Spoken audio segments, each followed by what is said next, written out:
واحد الحصه اللي ما يمكنش. من بعد ما تجمعوا الدراري وبداو كيتحزموا دخلنا مباشره للتمارين ديال الاحماء، وهنا قديت لهم بعض التمارين اللي غادي يخدموا عليها، وهنا فرقت لهم واحد الماتش هذا مع هذا وهذا مع هذا حتى كملت لنا الفرق.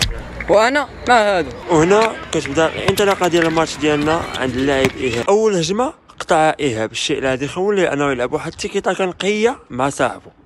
هنايا ايهاب غادي يحاول يدير واحد الطلعه تكون زويونه وغادي يصيد معاه واحد الكفره. وصلت حتى لهاد اللقطه من الريل هذا ومازال ما درتش حتى شي حركه، دير معاك واحد لايك، بارطاج، كومونتير وشي تعليق يكون زوين بحالك. من بعد ما رجعنا للفار وتاكدنا من الصحه ديال الفوت، لقينا اللاعب ايهاب تصاب 3 ديال الاصابات من طرف اللاعبين. هنا ايهاب غادي يتيري الكفره وما غاديش يسجل، وهكا غيكون صدفنا واحد الاستضافه خويا يونس مع الفريق ديالو تيران هنا ديال الدف. ان شاء الله غتشوفوني معاه في التيران ديال الكازو.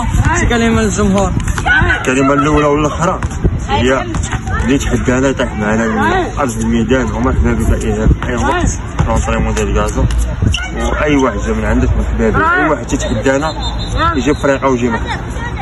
وقال لكم الكلمه الاخرى اللي تحداه يجي فرقه ويجي عنده.